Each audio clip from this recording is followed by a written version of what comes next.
Pronto. Vamos começar a gravação e, como a gente sempre faz, nós vamos fazer a nossa oração, porque hoje é a aula que encerra o módulo de Atos. Então, oremos. Senhor, nosso Deus, nosso Pai, nós te louvamos, te bendizemos e te adoramos, Senhor. Nós declaramos o Senhor como o Senhor das nossas vidas. Senhor, nos protege, nos cura, nos guarda, nos liberta, nos salva. Senhor, nos faz canais perfeitos, Senhor, do teu Santo Espírito, para que tudo que seja dito aqui seja da tua vontade, Senhor. Perdoa os nossos pecados, Senhor. Nos conduz, Senhor, pelos teus caminhos, Senhor. Senhor, te agradecemos por tudo que temos, por tudo que somos. Te agradecemos e te pedimos, Senhor, que nunca se afaste de nós nem um só milissegundo sequer. Guarda, Senhor, os nossos familiares, como a nós mesmos, Senhor. Nos coloca, Senhor, o nome no livro da vida, Senhor. Não se afasta. Manda teus anjos, Senhor, acamparem ao nosso redor. Onde quer que estejamos, onde quer que a gente vá. Os teus anjos nos guardem, Senhor.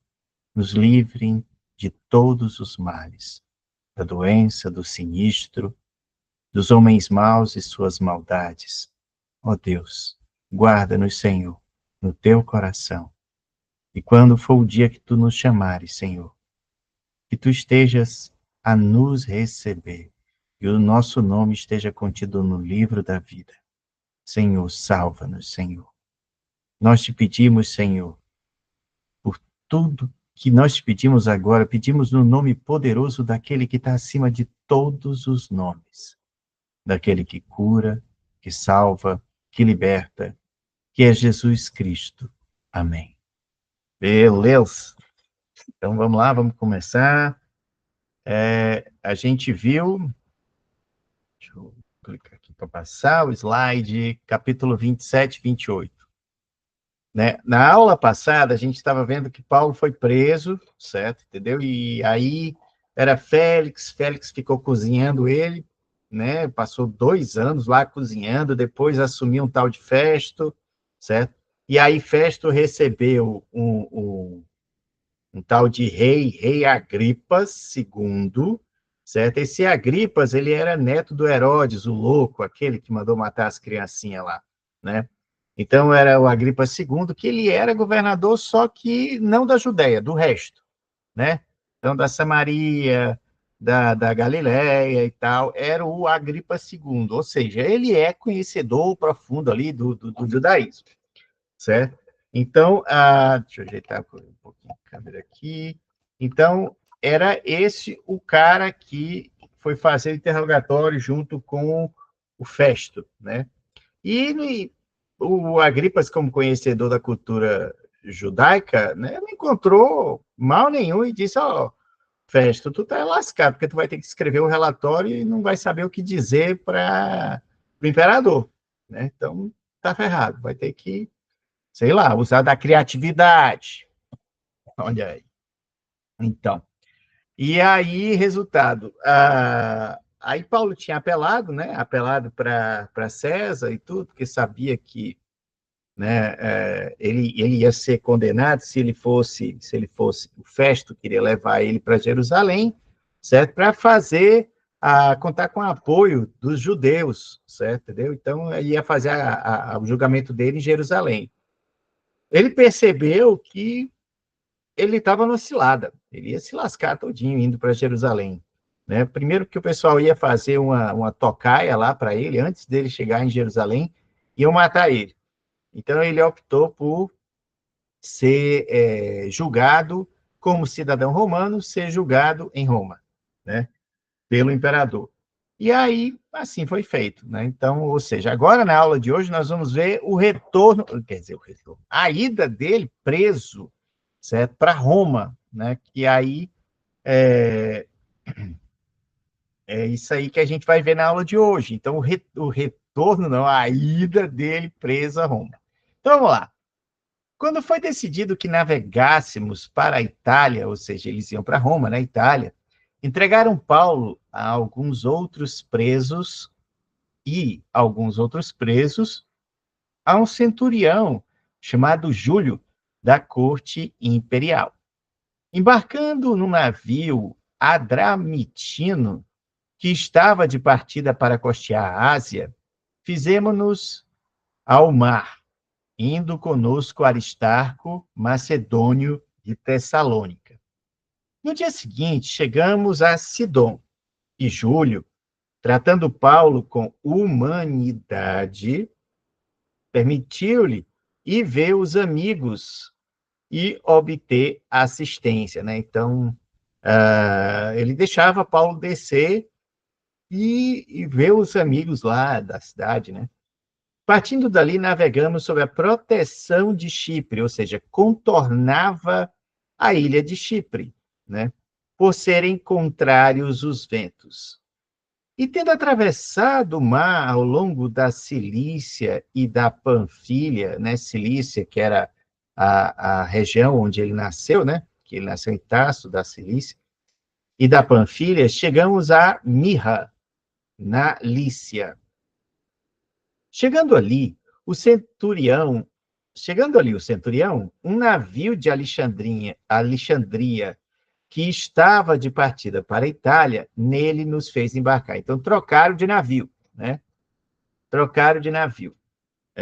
Navegando vagarosamente muitos dias, e tendo chegado com dificuldade de fronte de Quinido, não nos sendo permitido prosseguir, ou seja, o vento estava forte e contrário.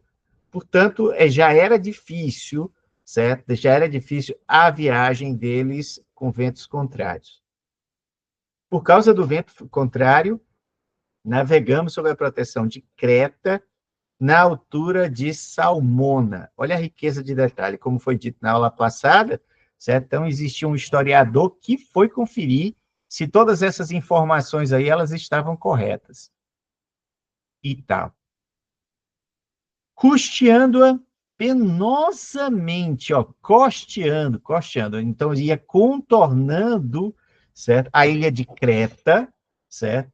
Na altura de Salmona, costeando penosamente, chegamos a um lugar chamado Bons Portos, perto do qual estava a cidade de Laceia. Então, ou seja, o negócio já estava difícil. Depois de muito tempo, tendo se tornado a navegação perigosa e já passado o tempo do dia do jejum, admoestava-os Paulo, dizendo-lhes: Senhores, vejo que a viagem vai ser trabalhosa, com dano e muito prejuízo, não só da carga que estão levando, como também do navio, mas ainda também da nossa vida, ou seja, a vida está em risco, tudo está em risco. O barco está em risco, a carga que o barco leva está em risco, as vidas estão em risco. Eram 260, se não me engano, a gente vai ver aqui a quantidade de pessoas que estavam no navio, era muita gente. Mas o centurião dava mais crédito ao piloto e ao mestre do navio do que ao que Paulo dizia. Não sendo o porto próprio para invernar, ou seja, passar o inverno, a maioria deles era de opinião que partissem dali, para ver se podiam chegar a Fenícia e aí passar o inverno, visto ser um porto de Creta, o qual olhava para o nordeste e para o sudeste. Soprando brandamente o vento sul, e pensando eles ter alcançado o que desejavam, levantaram âncora e foram costeando mais de perto a ilha de Creta. Ou seja, eles estavam esperando chegar, certo, no porto de Creta para passar o inverno, né? Porque no inverno aí não dava mesmo para fazer aquele percurso ali. Entretanto, não muito depois, desencadeou-se do lado da ilha um tufão de vento, chamado Euroaquilão. Né? Diz que esse vento, até hoje, ele aparece por lá, certo? Entendeu? Mais ou menos nessa época do ano aí, quando chegava perto do inverno, certo? E sendo o navio arrastado com violência, sem poder resistir ao vento, ou seja, não adiantava, certo? Entendeu? Vela, não adiantava remo, né? O vento já estava, o tufão, né? O tufão já estava fazendo com que o barco ficasse à deriva, né? Sem poder resistir ao vento. Cessamos a manobra e nos fomos deixado levar, ou seja, à deriva, né? Segundo a boa vontade dos ventos do tufão. Passando sob a proteção, ou seja, perto, eita, soninho bom, de uma ilhota chamada Cauda. A, a custo conseguimos recolher o bote, ou seja, o bote, ele ficava do lado de fora, né?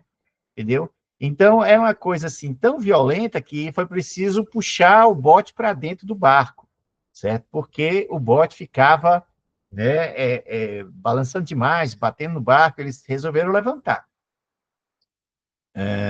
Levantando este, usaram de todos os meios para cingir o navio, ou seja, amarrando, né, tudo que podia no navio, certo? E temendo que dessem na Sirte, arriaram os aparelhos e foram ao léu.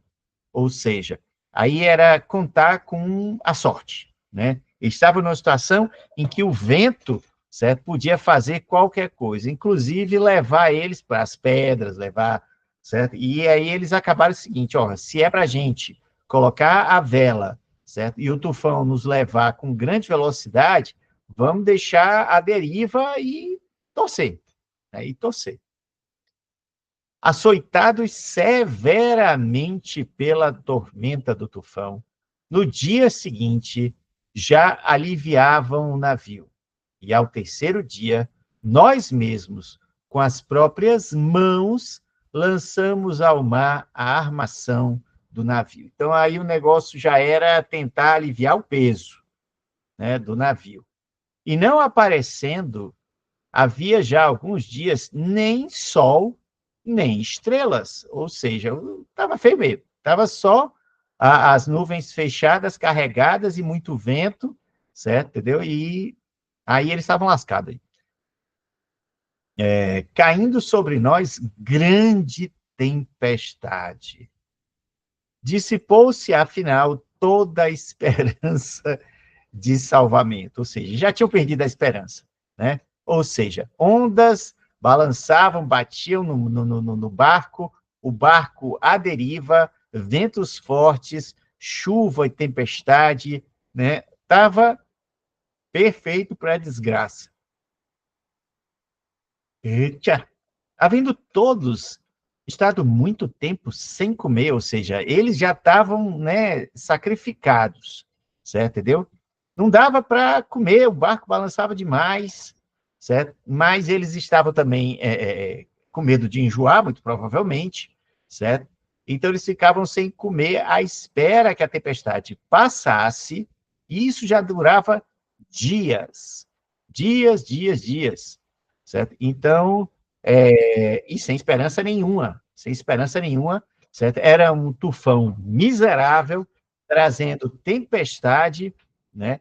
E o barco de Paulo já tinha perdido a esperança, já tinha perdido totalmente a esperança de sobrevivência ali, né? Então, evacuando, jogando coisas no mar, certo? Entendeu? Já, tudo que podiam fazer, fizeram, né? Agora era contar com a própria sorte. Ou seja, recolhe as velas, barco à deriva, certo? E chuva, tempestade, vento forte, né? E sem esperança de salvamento. Havendo todos estado muito tempo sem comer, Paulo, pondo-se de pé no meio deles, disse: Senhores, na verdade, era preciso terem se atendido e não partir de Creta. Ou seja, ele quis dizer, ó, não era para ter largado Creta, não era, para evitar esse dano e perda. Mas já está feito, né? né? Aí lascou. Mas já agora, eu vos aconselho bom ânimo, porque nenhuma vida se perderá de entre vós, mas somente o navio vai se perder. Porque esta mesma noite, um anjo de Deus, de quem eu sou, a quem eu sirvo, esteve comigo. E me disse: Paulo, não temas. É preciso que compareças perante César em Roma, e eis que Deus, por sua graça, te deu todos quantos navegam contigo. Portanto, senhores, tende bom ânimo, pois eu confio em Deus, que sucederá de modo, porque me foi dito. Porém, é necessário que vamos dar a uma ilha.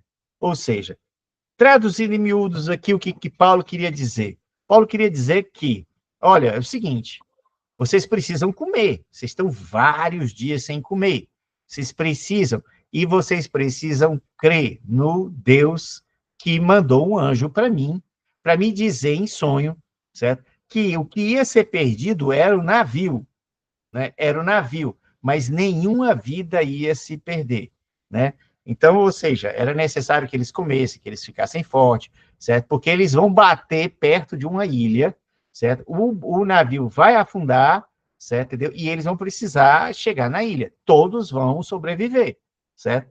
Mas precisa de força, certo? Para poder nadar até a ilha, né? Ou seja, imagine a situação, imagine, pensa. Você está dias e dias sem comer, porque se você comer, enjoa, né? Entendeu? E aquele barco só virando para lá, para cá, para lá e para cá, que desesperador, né? Que desesperador. E não adianta, não, não adianta. Se você botar a vela, é pior, porque a força, certo, com que ele vai bater nas ondas, vai ficar mais forte ainda. É o vento contra as ondas, certo? Então vai ser um negócio assim, aí eles tiraram as velas e vão à deriva e ver o que acontece. Ver o que acontece. Olha aí, quando chegou a 14ª noite, olha que sofrimento. 14ª noite de tempestade. Caramba, eles estavam, vixe Maria, arrasados, né? Entendeu? Então, imagine, aquele saculejo durante 2 semanas, né? E numa situação vexatória, né? Para eles, assim, desesperadora, porque eles estavam contando com a sorte, né? 14 dias, sendo nós batidos de um lado para outro no mar Adriático, por volta da meia-noite, pressentiram os marinheiros que se aproximavam de alguma terra. E lançando o prumo, né, jogaram-se para ver qual é a profundidade, porque se tivesse, se a corda batesse no fundo do mar, certo? Rapidamente, isso quer dizer que eles estavam perto, certo? De alguma ilha, né? Então, se a corda esticasse todinha e não atingisse o fundo, né? Tipo a âncora, certo? Então, eles estavam em alto mar, né? Então, quanto mais perto de uma ilha, mais raso vai ficando, então a corda vai bater em alguma coisa no fundo do mar. Então, eles lançaram lá para ver o prumo, né? Acharam 20 braças. Passando um pouco mais adiante, tornaram a lançar o prumo para ver a profundidade e acharam 15 braças, ou seja, está diminuindo, estamos chegando perto de alguma terra, né? A profundidade está diminuindo, está chegando perto da praia, de alguma praia. E receosos de que fôssemos atirados contra lugares rochosos, né? Ou seja, é perto de uma praia, mas a gente não está conseguindo bulhufas controlar o navio. Pode ser que o navio seja jogado para rochas, certo? E aí ele vai a pique, né? Ou seja, aí lascou. E receosos de que fôssemos atirados contra lugares rochosos, lançaram da popa 4 âncoras e oravam para que rompesse o dia. Ou seja, 4 âncoras para ver se parava o navio, certo? Para ele não ser conduzido para alguma rocha. E, óbvio, esperar que, uma vez o navio parado, a tempestade parasse, certo? Entendeu? Aí era um golpe de sorte, era esperar que o navio parasse, esperar que a tempestade parasse, certo? Entendeu? Porque eles estavam perto de alguma ilha. Procurando os marinheiros fugir do navio e tendo arriado o bote no mar, ou seja, quando eles perceberam, né, que aquela situação estava ficando complicada, eles perceberam, bom, a gente está perto de uma ilha, certo? Esse bicho aqui, ele está à deriva, né? É difícil a gente controlar esse navio, mas o bote a gente controla, né? O bote a gente controla com remo. Agora, remo nesse navio aí, não adianta não. Então, o que eles quiseram fazer? Estamos perto de uma ilha, certo? Vamos fugir. Então, ou seja, os marinheiros quiseram fugir no bote e deixar o barco, né? Deixar o barco se lascar e fugir no bote, né? Os marinheiros. Tendo arriado o bote no mar, a pretexto de que estavam para largar âncoras na proa, aí disse Paulo ao centurião e aos soldados: eles estão mentindo, não vão fazer isso não, eles vão fugir, né? Eles estão dizendo aí que vão descer com o bote para poder puxar a âncora e jogar no mar do lado de fora. Mentira, mentira. Não confia neles, não. Aí Paulo avisou ao centurião que estava guardando ele, né? Entendeu? Dizendo assim: se os marinheiros não permanecerem a bordo do navio, não podereis salvar-vos. Ou seja, vocês não vão, a gente não vai se salvar. Se os marinheiros saírem daqui, que são pessoas experientes, a gente não vai se salvar, não, né? A gente não sabe nem como é que faz, certo? Entendeu? Então, é preciso que os marinheiros não fujam, né? Então, os soldados acataram, né, o que Paulo falou, o aviso que Paulo falou, né, que eles estavam tentando era fugir, enganando todo mundo. Os soldados cortaram os cabos do bote e deixaram o bote se afastar.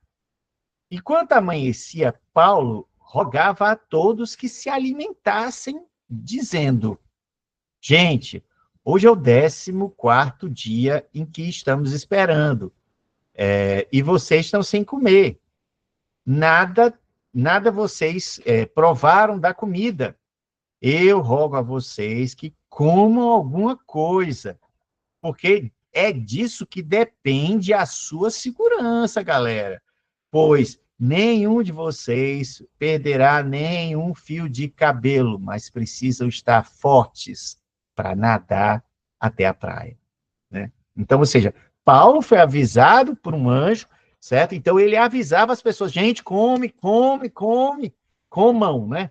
Comam, porque vocês vão precisar estar fortinhos para poder nadar até a praia, precisa, certo? Deus diz que ninguém vai morrer, mas precisa comer, entendeu? Então, Paulo admoestava, né? Ou seja, incentivava a galera, depois de 2 semanas, ainda com aquele tufão, dizendo, mesmo assim, gente, como? Mesmo assim, como? Ah, eu vou enjoar. Coma, meu amigo, coma, porque pelo menos alguma coisa vai ficar no seu estômago. E ficando no estômago, aquilo ali vai virar energia. Você precisa ter energia, porque vai precisar de energia para nadar. Comam, né? Então, Paulo apelava para todo mundo, para que todo mundo comesse, né? Bom, tendo dito isso, tomando um pão, deu graças a Deus, meu Deus do céu. No meio do tufão, no meio do papoco danado, lá vai o Paulo, dando graças a Deus, certo? Entendeu? Porque ainda tinha pão no navio. Na presença de todos, ele deu graças a Deus, certo? E depois partiu o pão e começou a comer. Todos cobraram ânimo, né? E se puseram também a comer com Paulo. Ainda assim, chacoalhando o navio, todos resolveram comer com Paulo. Estávamos no navio 276 pessoas. Era gente que nem presta, né? 276 pessoas estavam no navio de Paulo, certo? No meio daquele tufão desgraçado, né? Refeitos, né, alimentados com aquela comida, eles começaram a aliviar o navio lançando trigo ao mar, né, para tentar aliviar, né, o peso do navio. Quando amanheceu, não reconheceram à terra, mas avistaram uma enseada, onde havia praia. Então, consultaram entre si se não podiam encalhar ali o navio. Levantando as âncoras, deixaram-no ir ao mar, largando também as amarras do leme, e alçando a vela de proa ao vento, dirigindo-se rumo à praia. Ou seja, eles fizeram o seguinte: ó, é o seguinte, a gente está percebendo que ali tem uma enseada, né? Ali tem uma enseada. Vamos fazer o seguinte: como é que a gente faz para o navio chegar o mais perto possível dessa praia? Né? O mais perto possível da praia. É o seguinte, a gente vai aliviar a carga aqui, solta tudo, a gente põe né, o comando ali para poder o vento levar naquela direção da praia, e aí o navio indo naquela direção, uma hora ele vai encalhar. Bom, aí vamos ver, né? Aí vamos ver, vamos contar com a sorte, né? E o resto é nadar. Na hora que o navio encalhar, depois a gente vai nadar, né? Bom, deixa eu ver. Dando, porém, num lugar onde duas correntes se encontravam, encalharam ali o navio. A proa encravou-se e ficou imóvel, mas a polpa se abria pela violência do mar. Ou seja, a frente, né, ficou travada e a traseira, levando porrada da água, ela se partiu, né? A traseira do navio se partiu com a violência do mar, né? O parecer dos soldados era o seguinte: matem os presos, porque é menos problema para a gente. Mata os presos, e aí a gente diz que morreram afogado, pronto, acabou-se. Né? Para que ninguém fuja, mata, pronto, beleza, fechou. Certo? Esse era o parecer, certo, dos soldados, para que nenhum deles, nadando, conseguisse fugir. Mas o centurião, que gostava muito de Paulo, certo? Impediu os soldados de fazer essa matança lá dos prisioneiros que estavam sendo levados. E ordenou que aqueles que soubessem nadar fossem os primeiros a se lançar no mar, certo? Quanto aos demais, aí é cada um por si e Deus por todos, ou seja, se agarre em tábua, em alguma coisa que flutue, seja o que Deus quiser, e vão rumo à praia, né? Porque o navio partiu, né? O navio partiu. Eles soltaram as âncoras, o navio simplesmente foi levado e encalhou à frente, só que a traseira dele, certo? Ficou a violência da água, partiu o navio, certo? E aí os caras, né, tentaram matar os prisioneiros, só que aí o centurião não deixou, o romano não deixou, aí o centurião deu a ordem, é o seguinte: quem souber nadar, vai nadando. Quem não souber nadar, pega um pedaço de pau aí, certo, entendeu? E que flutue, certo? E vão nadando também, vão tentando aí chegar na praia, e seja o que Deus quiser. Quanto aos demais que se lançassem, uns em tábuas, outros em destroços do navio, e assim foi feito. E de tal maneira que todos se salvaram em terra. Né? E aí acabou o capítulo 27, e vamos entrar agora no último capítulo do livro de Atos, ou seja, nossa mãe, né? Então, quer dizer, o camarada era um sofredor. Antes ele apanhava nas viagens, agora o barco simplesmente encalha e quebra, né? Naufrágio. Bom, uma vez em terra, verificamos, né? Ou seja, verificamos quer dizer que Lucas estava no meio, né? Lucas estava junto com Paulo nessa viagem, certo? Verificamos que a ilha que estava próxima era a ilha de Malta. A ilha de Malta, se você olhar no mapa, ele fica assim. A Itália não tem um formato de uma bota. Aí tem tipo chutando uma bota, chutando alguma coisa que não é uma bola, sei lá, um objeto. Esse é o formato do mapa, certo? É debaixo daquela ilha que parece uma bola, certo? Não é uma bola com nenhuma, né? Tem uma outra ilha menorzinha embaixo, certo? Que chama-se Ilha de Malta, certo? Então foi ali, certo? Nessa ilha de Malta, que fica no sul, certo? Da Itália, né? Que encalhou o navio de Paulo, certo? Bom, então eles verificaram que se tratava da ilha de Malta. Os bárbaros, né, que moravam na ilha trataram-nos com singular humanidade.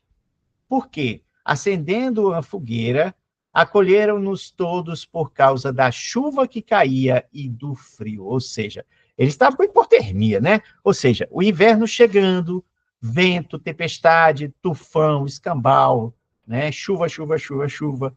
Né? E aí, quando eles chegaram na ilha, o pessoal da ilha, os bárbaros que moravam na ilha, foram super gente boa com eles, certo? Eles fizeram uma fogueira, certo? Para que todos, molhados, pudessem se aquecer no meio. Imagine, molhado naquele vento feroz que é de um vento de um tufão, né? Então, ali estava chovendo, certo? Eles estavam molhados, cansados de nadar, certo? E imagine, é como está aí a figura, né? Estavam todos jogados no chão, certo? Entendeu? De cansado, a chuva no meio do mundo, certo? O vento forte e eles molhados. Aí eles fizeram uma fogueira, né? Bom, e por causa do frio que estava fazendo, porque, na verdade, aquela época já ia começar o inverno, então já era um vento frio. Tendo Paulo ajuntado e atirado à fogueira um feixe de gravetos, ou seja, Paulo estava ajudando a alimentar aquela fogueira, para que a fogueira não se apagasse com o vento forte, né, e com a chuva. Então ele ia jogando mais pedaço de pau lá para alimentar a fogueira para as pessoas se aquecerem perto da fogueira. Bom, acontece que na hora que ele foi pegar uns gravetos, uma cobra, certo? Fugindo do calor, prendeu-se, ou seja, mordeu a mão dele e ficou preso, agarrado na mão dele, a cobra agarrada na mão dele, certo? Entendeu?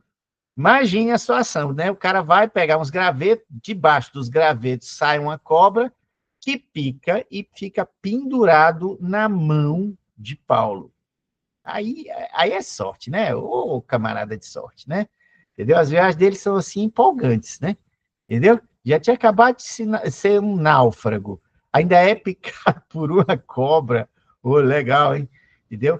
Bom, e quando os bárbaros viram a cobra pendurada na mão dele, disseram uns aos outros, né? Eles reconheceram o tipo de cobra, disseram, certamente esse homem deve ser um assassino, porque, pelo amor de Deus, o camarada é náufrago, se salva ainda, e aí, quando chega aqui ainda picado por uma cobra venenosa, só pode ser assassino. É a justiça de Deus se manifestando, ele é um assassino.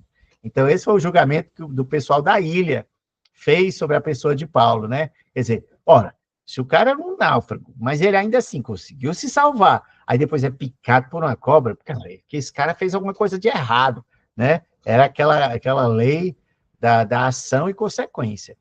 Bom, então, a justiça não o deixará viver, era o que o pessoal pensava, né? Uma cobra venenosa pendurado na mão dele, a bicha mordeu, chega, ficou grudada assim, né, na mão dele. Porém, Paulo sacudiu, né? Paulo sacudiu o réptil e jogou no fogo e não sofreu mal algum. Mas eles, né, o pessoal da ilha, esperavam que ele viesse a inchar a mão, certo? E a cair morto de repente, porque a cobra era venenosa. Mas depois de muito esperar, vendo que nenhum mal acontecia a Paulo, mudaram o parecer, né? Ou seja, o pensamento agora já era outro. Ah, esse camarada é um deus. Ou seja, mudou da água para o vinho, né? Não, esse cara é um assassino, né? Por quê? Porque Deus afundou o barco dele, mas ele sobreviveu. Aí Deus mandou uma cobra venenosa, mas ele sobreviveu, certo? E aí, agora, só que como ele sobreviveu, mudou tudo. Não, meu amigo, peraí, esse camarada tem 7 vidas, já gastou 2, né? É um deus, o camarada, é um deus, certo? E aí, bom, aí perto daquele lugar havia um local, um sítio pertencente ao principal governante daquela ilha. Esse camarada se chamava Públio, certo? O qual nos recebeu e hospedou benignamente por 3 dias. Então, por 3 dias, depois do naufrágio, Paulo foi hospedado na casa do governador daquela ilha, Públio, né? Era um romano, certo? Aconteceu achar-se enfermo de disenteria, ardendo em febre, o pai desse Públio, né? Então, o cara estava, né, se vazando todo, coitado, né, com febre, doente, prostrado numa cama. E aí, né, o pessoal naquela história, não, o Paulo é o Deus, é o Deus, é o Deus. Então, vamos chamar esse tal de Deus aí, certo? Aí Paulo foi visitar o pai do Públio e orou, impôs-lhe as mãos e o curou, né? E Paulo, então, através da oração, impondo as mãos sobre o doente, curou o pai de Públio. À vista desse acontecimento, os demais enfermos da ilha vieram e também foram curados. Nós, olha, chegou um Deus no navio, chegou um Deus no navio, esse cara aí tem dom de cura, pronto. Aí espalha na ilha, aí pronto. Aí todo mundo que tinha uma urucubaca aí, uma mazela, um negócio, certo, entendeu? Já vinha ali para Paulo dar uma olhadela, uma cura, e pior que Paulo curou todo mundo, certo? À vista desses acontecimentos, os demais enfermos da ilha vieram e foram curados, os quais nos distinguiram com muitas honrarias, e tendo nós de prosseguir viagem, nos puseram a bordo tudo o que era necessário para a gente conseguir. Ou seja, eles ficaram gratos com Paulo, certo? Porque Paulo curou todo mundo através da oração e imposição de mãos. Paulo curou todos. E aí, por agradecimento, eles deram mantimentos para eles continuarem a viagem, né? No próximo navio que passasse ali, continuarem a viagem. Então, Paulo ficou, ao cabo de 3 meses, embarcamos no navio Alexandrino, que invernara na ilha e tinha por emblema Dióscuros. Ou seja, eles acabaram tendo que ficar, certo? Já que ia começar o inverno, eles tiveram que ficar lá, né? Ficar lá, certo? E por 3 meses, certo? Então, tocando em Siracusa, ou seja, eles iam tocando, quer dizer, contornando Siracusa, ficamos ali 3 dias, donde, bordejando, chegamos a uma cidade chamada Régio. No dia seguinte, tendo soprado o vento sul, em 2 dias, chegando a Puteoli, eita o nome, onde achamos alguns irmãos que nos rogaram que ficássemos com eles 7 dias. E foi assim que nos dirigimos a Roma. Ou seja, ia de pinga em pinga, pinga, certo? Entendeu? Ia parando ali, passou 3 dias, parou ali, passou mais 7 dias, e aonde ele passava, os irmãos ficavam pedindo para ele ficar, né? Que o cara era bom de conversa, o Paulo não perdia uma oportunidade, o negócio dele era pregar, negócio fora de série. Tendo ali os irmãos ouvido notícias nossas, vieram ao nosso encontro até a praça de Ápio e as 3 vendas. Então, eles chegaram em Roma, certo? Foram os irmãos de Roma, da igreja de Roma, que Paulo não fundou, né? Paulo não fundou a igreja cristã de Roma, certo? Entendeu? Ele não era fundador, mas as pessoas já sabiam da fama de Paulo, certo? E essas pessoas da igreja cristã de Roma vieram recepcioná-lo, certo? Na praça de Ápio e 3 vendas. Vendo-os, Paulo, e dando por isso graças a Deus, sentiu-se mais animado. Você vê que ele não fundou a igreja, né? Aqui está atestando que realmente a igreja já existia, certo? E também as cartas que ele fazia, carta de Paulo aos Romanos. A carta de Paulo aos Romanos, certo? Que abre a série de cartas paulinas, certo? Ele fala lá que ele não conhece, mas que ele está louco para conhecer as pessoas de Roma, né? Ele diz, olha, vocês são afamados, eu estou doido para conhecer vocês, chegar aí, porque Paulo já tinha aquela vontade, né? Imagine, ele chegava numa ilha, ele vai e evangelizava a ilha. Ele chegava numa vila, ele vai e evangeliza a vila. E assim ele ia a região inteira. A região inteira ele tentava converter, falar de Jesus Cristo, certo? Aí quando chega, e ele, sabe, ele tinha um sonho, ele queria ir para Roma, né? Ele queria ir para Roma, mas é claro que ele não queria ir preso, né? Mas ele, antes disso, ele já tinha esse desejo de pregar no coração do império. No coração do império, ele já tinha essa vontade de pregar e levar o evangelho. E por isso que ele fez a carta aos Romanos, né? E aí, finalmente, ele conseguiu chegar em Roma, né? Ele conseguiu chegar em Roma e ele ficou super animado, ainda que preso, né? Ainda que escoltado por um centurião romano. Bom, uma vez em Roma, foi permitido a Paulo morar por sua conta, tendo em sua companhia o soldado que o guardava. Aí, a história aqui é o seguinte.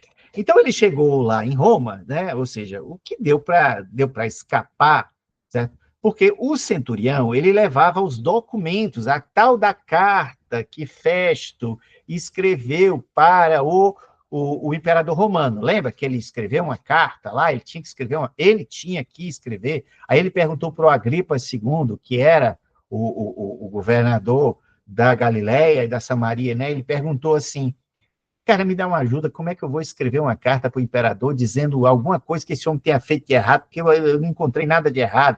Aí o Agripas vai, conversa com ele e diz, eu também não encontrei nada de errado, não, tu tá lascado.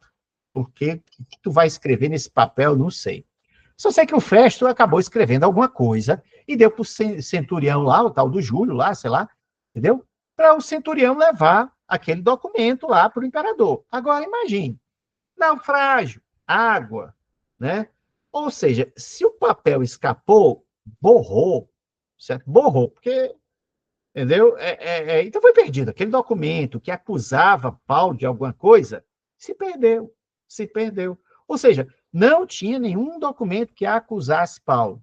O que tinha que fazer? O Império Romano tinha que mandar de novo até Jerusalém, certo? Entendeu? Até a Cesareia, seja lá onde tivesse o governador da Judéia, certo? Dizendo assim, rapaz, manda a segunda via que a primeira foi perdida.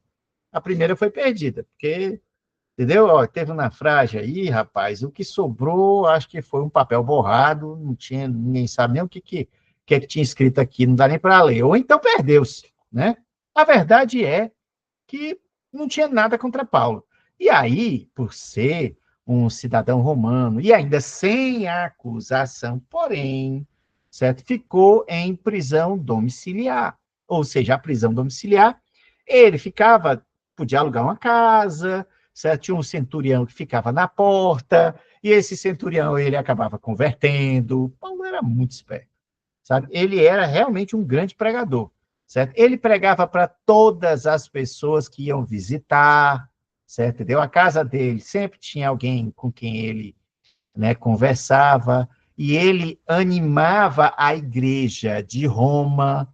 Então, a igreja de Roma, que na verdade eram cristãos em suas casas, certo? Se encontravam na casa de Paulo. Paulo tinha uma casa, só não podia sair.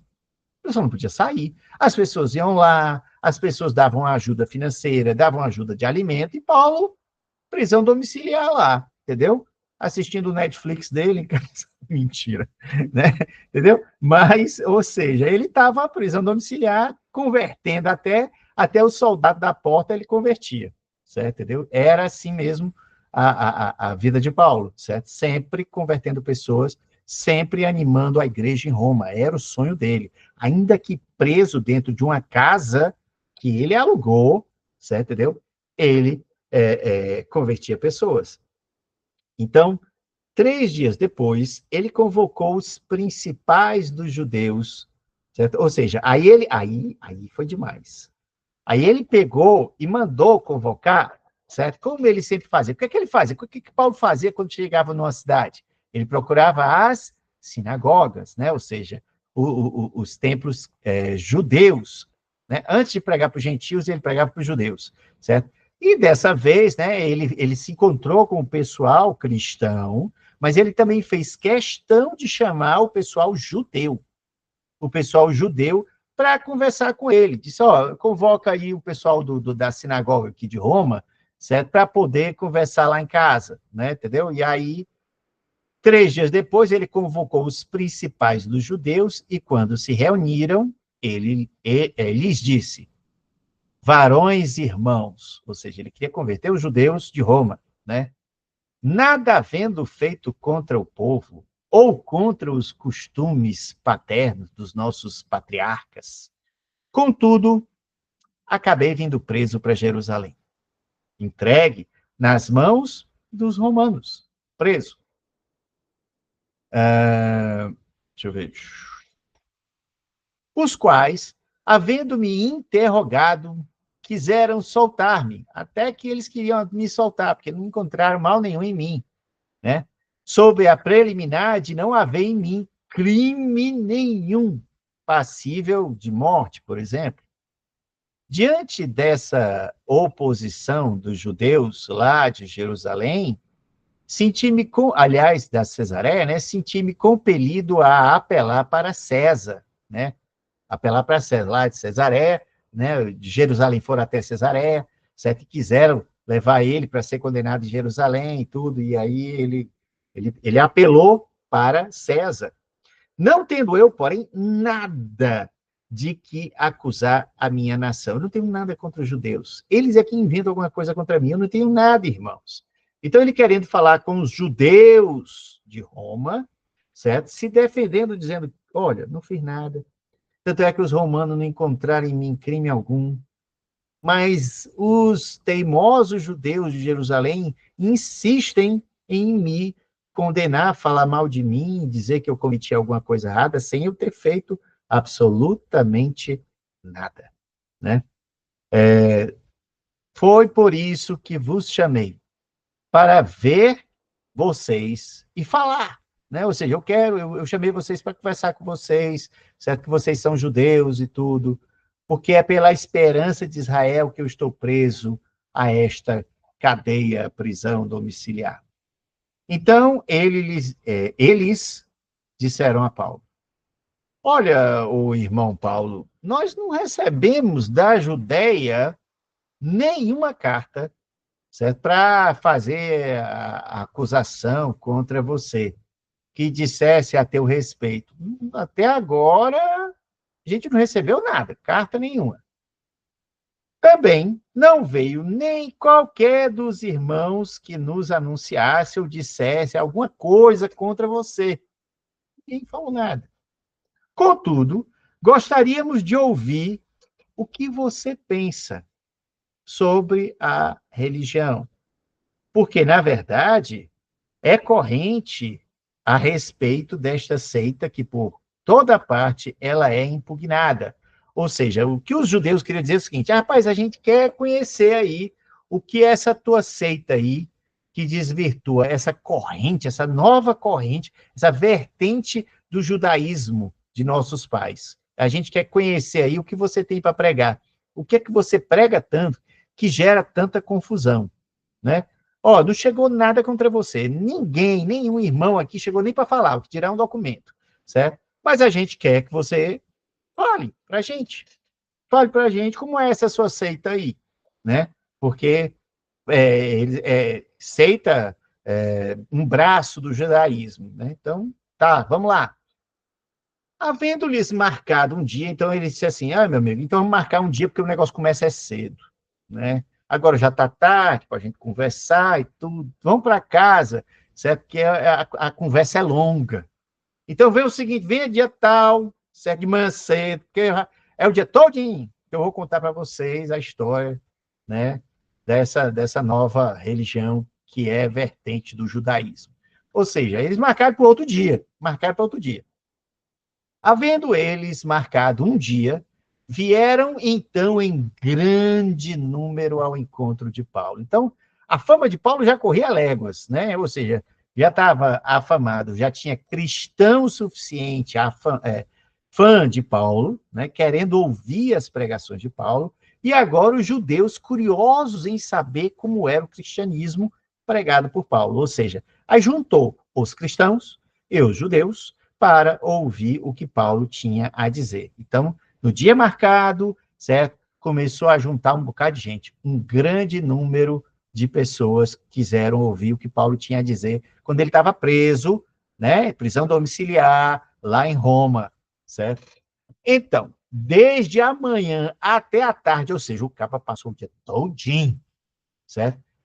Lhes fez uma exposição e um testemunho do reino de Deus, procurando, né, catequizá-los para Jesus, a respeito de Jesus, e provando, comprovando pela lei de Moisés, dos profetas, tudo. Ele era um cara que, estudioso, já tinha muito tempo de caminhada já no cristianismo, já tinha no judaísmo a vida inteira, e no cristianismo agora já estava bem sedimentado a teologia dele, ele começou a provar que Jesus Cristo era, sim, o cumprimento das promessas feitas aos profetas.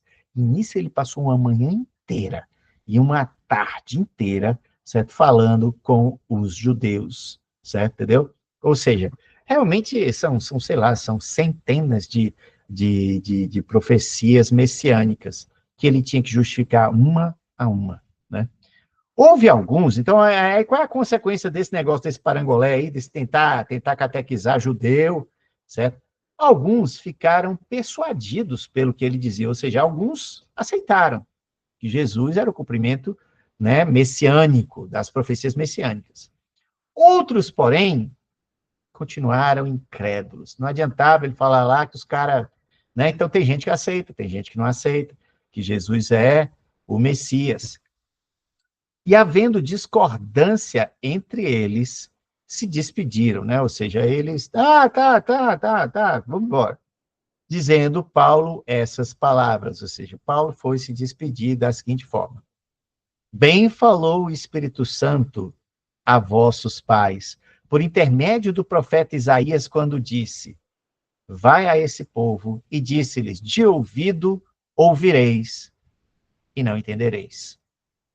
E não entendereis. Vendo, vereis e não percebereis. Ou seja, não adianta, certo? Quando a pessoa não é para ser salva, certo? Eles vão ouvir e não vão entender, vão ver e não vão perceber. É o que dizia Paulo.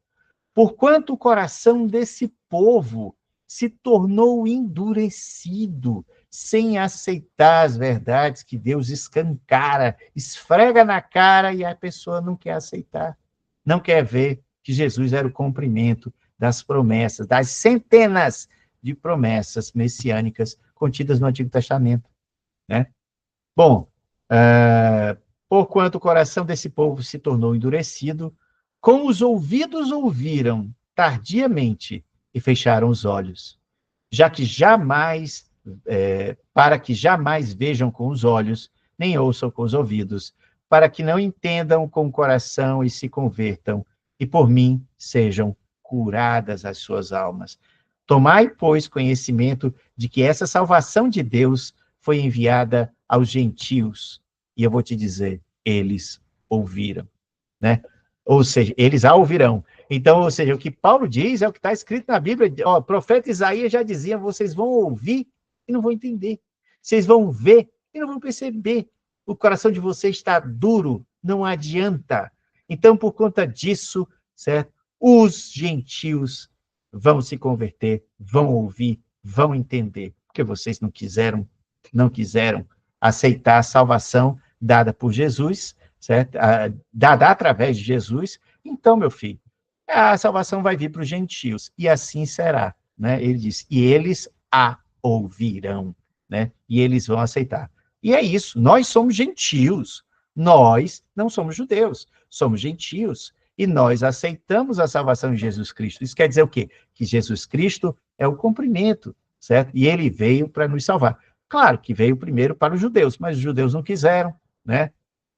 E estava até vendo hoje, né, que o Apocalipse, né, a história de dizer que João previu, né, a guerra final, que era diz quando vier fogo do céu são os mísseis, né? Quando vierem nuvens de gafanhoto são helicópteros, entendeu? Eu vi isso lá no Instagram, achei interessante, certo? E realmente parece, né? Parece, imagem de longe, parece um gafanhoto voando, né? Entendeu? E o outro parece um meteoro caindo do céu, né?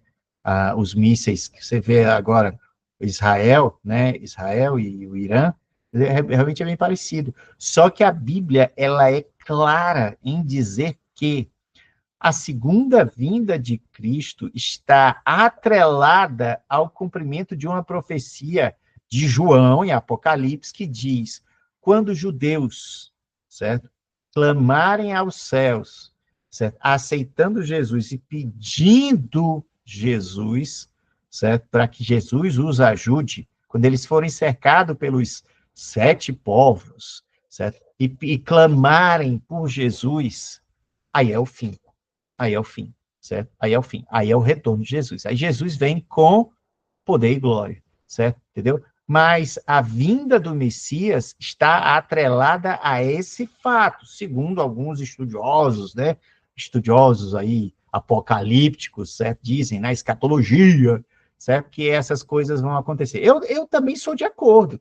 Eu também acho que tanto é que na minha posição a segunda vinda de Cristo será a primeira para os judeus, a segunda para os cristãos e a primeira para os judeus. Porque a segunda ele vai vir com poder e glória. E é isso que os judeus, certo, sempre esperaram de um Messias. O Messias é aquele que vem com poder e glória, certo, entendeu? Então, Jesus na segunda vinda, né, a parousia, ele vai vir com poder e glória. Então, para os judeus será a primeira, para os cristãos será a segunda, né? Será a segunda. Mas é necessário que essas coisas aconteçam, ou seja, segundo as profecias aí do Apocalipse, certo? Seria necessário que os judeus, certo, clamassem ao céu pela ajuda de Deus, mandando o Messias, né? E aceitando Jesus como o Messias. Aí sim é o the end, certo? Bom, e aí, continuando aqui, o verso 29 diz assim: ditas estas palavras, partiram os judeus, tendo entre si grande contenda. Ou seja, esse verso 29, ele está entre colchete. Isso quer dizer que algumas versões da Bíblia têm, outras versões não têm. Faz alguma diferença? Bulhufas. Nenhuma. O que diz esse verso 29? Que os judeus foram embora e uma parte deles ficava brigando com outra parte. A parte que não acreditava e a parte que acreditava que Jesus era o Messias. Acreditou na pregação de Paulo e a outra não acreditou na pregação de Paulo, certo? Basicamente, isso, né? Ou seja, esse verso 29, ele estando ou não na Bíblia, dá para a gente entender que houve contenda entre os judeus que estavam ouvindo a pregação de Paulo, né? Bom, e aí, para encerrar, por 2 anos, ou seja, não imagine, o cara passa 4 anos preso, 4 anos, né? É 2 lá na Cesareia e 2 em Roma, né? Fora as viagens, etc., que eram meses, né? O cara sai ali de Israel e vai com destino a Roma, são meses, entendeu? Meses. Né? Não é uma viagem assim que a gente pega horas de avião, né? Então são meses caminhando no mar, né? Os navios ao sabor do vento, por aí vai. Então vamos lá. Por 2 anos permaneceu Paulo na sua própria casa. Ou seja, Paulo aceitava, obviamente, a caridade dos irmãos para poder pagar o aluguel, certo? Sua própria casa, certo? Paulo também fazia tendas, né? Se vocês lembram, Paulo fazia tendas, fazia tapetes, costurava couro, certo? Ele tinha essa profissão que ele podia fazer em casa, certo? Então, por 2 anos, Paulo ficou esperando, certo? Uma segunda via do documento, certo? Que trazia as acusações contra ele, oriundas de Jerusalém, certo? Entendeu? E só que nunca chegou, né? A lugar onde recebia todos os que procuravam, então todos, certo, ficavam recebendo. Pregando o reino de Deus e com toda a intrepidez, sem impedimento algum, ensinava as coisas referentes ao Senhor Jesus Cristo, certo? Então, aí terminou o capítulo 28, terminou o livro Atos dos Apóstolos. Aí Lucas encerrou, porque provavelmente ele estava escrevendo ali naquele momento. Só que o que foi que aconteceu depois disso daqui? Depois disso aqui. Então, Paulo foi morto, né? Paulo foi morto, certo? Mas os livros apócrifos, né, documentam é que Paulo não foi morto nessa prisão. Ele passou 2 anos dentro de casa, né, esperando que a segunda via das acusações fossem enviadas de Jerusalém, certo? Entendeu? Para Roma, e nunca chegaram. Muito provavelmente, a turma de Jerusalém deve ter pensado assim, houve um naufrágio com o barco de Paulo. Beleza, morreu, né? Então eles pensaram assim na cabeça deles, não, morreu. Ou então eles pensaram, não, o documento, ele sobreviveu e o documento chegou em Roma. Quando, na verdade, o documento foi perdido no naufrágio e nunca chegou em Roma, certo? A verdade é que ninguém mandou a tal da segunda via lá para condenar, para acusar Paulo, e Paulo foi posto em liberdade. Paulo foi posto em liberdade, porque depois de 2 anos à espera, certo? Não chega nada, então os romanos bom. Cara, a gente vai te culpar de quê? A gente vai te acusar de quê? Quem te acusa não está aqui, então vai embora, né? E aí deram liberdade para Paulo, entendeu? Deram liberdade para Paulo. E o que Paulo fez, certo? Paulo ainda fez, só que agora não está em Atos dos Apóstolos, o que se conta em livros apócrifos é que Paulo conseguiu pregar até a Espanha, que era o final do mundo, né? O fim do mundo era a Península Ibérica. Na verdade, seria Portugal, né? Entendeu? O fim do mundo seria ali, que antigamente era escrito, que era como se fosse a Espanha, né? Uma coisa só, certo? Entendeu? A Península Ibérica, e Paulo conseguiu fazer essa pregação. Só que não está testificada no livro do Atos dos Apóstolos. Também se sabe que, certo, pelos escritores cristãos, é que Paulo voltou a ser preso. E ele foi preso em Roma novamente, certo? Novamente, e Paulo morreu em Roma. Paulo morreu em Roma, certo? Entendeu? Então, mas não foi nessa prisão aqui que a gente está falando, porque deu 2 anos, por 2 anos permaneceu Paulo na sua própria casa. Depois de 2 anos, o que foi que aconteceu? Botaram ele deram liberdade para ele, certo? Mas, novamente, ele foi preso, por quê? Porque teve um incêndio, né? Aquelas perseguições de Nero, aquela coisa toda, certo? E aí prende cristão, e nessa muvuca, prende Paulo, prende Pedro, certo? Entendeu? Paulo teve a morte, né? Não sei se vocês lembram, né? A morte de Paulo foi degolado, né? Com a espada, né? Blá, entendeu? Cabeça no cesto, certo? Entendeu? Essa era a morte rápida para cidadãos romanos, certo? Entendeu? E Pedro não teve a mesma sorte, porque Pedro não era cidadão romano. Então, na perseguição, certo, aos cristãos, feita por Nero, né, naquela história de culpar quem foi que colocou fogo em Roma, né? Quem foi que colocou fogo em Roma? Os cristãos. Então, vamos atrás dos cristãos, certo? Entendeu? E nessa história, nessa muvuca toda, Pedro não teve a mesma sorte que Paulo, se é que isso é sorte, né? De sofrer menos, né? Eles, sabe, a pior morte era a morte de cruz, certo? Então, ou seja, Pedro morreu crucificado, e segundo a tradição, certo? Ele pediu para ser crucificado de cabeça para baixo, porque ele disse aos romanos, certo? Que ele não era digno de morrer como o Senhor dele morreu, Jesus Cristo, entendeu? Então, ou seja, Pedro foi crucificado de cabeça para baixo, certo? E até a morte, né? Entendeu? Então, ele foi sofrendo até morrer, certo? Entendeu? Então, ou seja, as duas mortes que nós tivemos aí foi Paulo, né, através da espada, né, decepando a cabeça, e Pedro foi crucificado de cabeça para baixo, entendeu?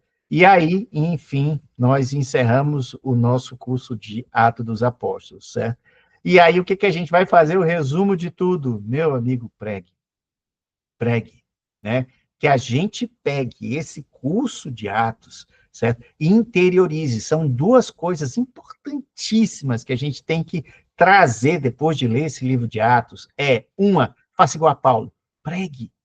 Veja uma oportunidade, vá lá. Ah, eu não sou Paulo. Ah, eu não estudei igual a Paulo, meu amigo.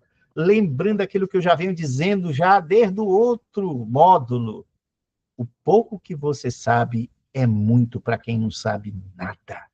Para quem não sabe nada, certo? Então, pregue, faça a sua parte, certo? Entendeu? Então, se converta e será salvo tu e tua família, certo? Entendeu? Então, faça essa parte, pregue. E a segunda coisa importante que a gente tem que ver desse módulo é como a igreja é séria, certo? Ou seja, procure uma igreja séria, certo? Porque a verdadeira igreja de Jesus é a igreja séria, não é a igreja oba-oba, não é a igreja caça-níquel, certo? É uma igreja séria, certo? Mas qual é a igreja séria? Bom, aí você usa o seu discernimento, procure aquela em que você se encontra. É aquela que você tem paz. É aquela que você consegue ver Jesus. Certo? Essa é a sua igreja. É a sua igreja. Certo? Entendeu? Ah, eu não sou de Paulo, eu não sou de Apolo, eu sou de Cristo. Então procure a igreja de Cristo. Não procure a igreja do pastor A, do padre B, certo? Entendeu? Procure a igreja de Cristo, certo? Aquela igreja que prega Cristo, aquela igreja que coloca Cristo como o Senhor, o Senhor. E essa é a igreja séria, é a igreja séria. E aprenda com tudo que a gente viu aqui, aprenda com Pedro, aprenda com Paulo, certo? Você é capaz de ter o Espírito Santo em você. Você é capaz de levar paz, de levar os dons, de levar cura, às vezes, uma palavra conforta, acalenta a pessoas que simplesmente só sabem quem é esse tal Jesus, né? Por ouvir falar. Ouvir falar. Se as pessoas conhecessem Jesus como ele realmente é, estariam realmente bem mais convertidas do que são hoje. Estariam bem mais convertidas. Quantas almas não vão se perder porque simplesmente nunca ouviram falar do verdadeiro Jesus? Por isso que eu fico falando assim, a Bíblia é complicada, a Bíblia é chata, a Bíblia tem uma linguagem difícil, certo? Cara, então assista The Chosen. Se você não sabe bolhufas, pelo menos recomende que a pessoa assista The Chosen. Recomende. Tem no Amazon Prime, tem no Netflix, tem no celular, no aplicativo The Chosen, inclusive tem uma temporada a mais no celular, certo? Entendeu? Que você pode colocar num tablet ou jogar para sua televisão, do aplicativo para a televisão e assistir na televisão, dublado, dubladinho, bonitinho, engraçadinho, com legenda e tudo, certo? Entendeu? No aplicativo The Chosen já tem uma temporada a mais do que tem no Netflix e no Amazon Prime. Então, quer dizer, pregue. E se você não souber pregar bolhufas, recomende. Recomende. Sabe, o que nós estamos vivendo, certo? E como todos viveram, é uma luta espiritual, certo? Você está vendo lá judeu versus muçulmano. É luta espiritual por trás daquilo. Pensa, porque gratuitamente se persegue judeu. Por quê? Por quê? Porque é o povo de Deus. Mas eles não aceitaram Jesus, mas um dia vão aceitar. Um dia vão aceitar. Continua sendo o povo de Deus. Vamos torcer e vamos orar por Israel, porque Israel é, sim, por mais que tenha a maior parada gay do mundo, é feita em Israel, a maior parada gay do mundo, mas mesmo assim, é o povo de Deus. É o povo de Deus. O povo está desviado, o povo não sabe quem é Jesus, mas um dia vão saber. Um dia vão saber. E vamos torcer, certo? Para que realmente as coisas lá encerrem, né, o mais rápido possível, entendeu? Enfim, meus irmãos, é isso que eu tenho para dizer para vocês. Continuem orando, continuem orando, continuem orando para esse Jesus que é muito massa, muito legal, e preguem, tá bom? Então, Deus abençoe, a gente se encontra aí numa outra oportunidade. Quarta-feira eu estou indo para Fortaleza, passo as férias, certo? Ver a netinha, e o capítulo 29 de Atos, agora é quem escreve é a gente, né? Agora, capítulo 29 é com você, tá bom? Deus abençoe e vamos ler a Bíblia. Vou parar a gravação. Um beijo no coração.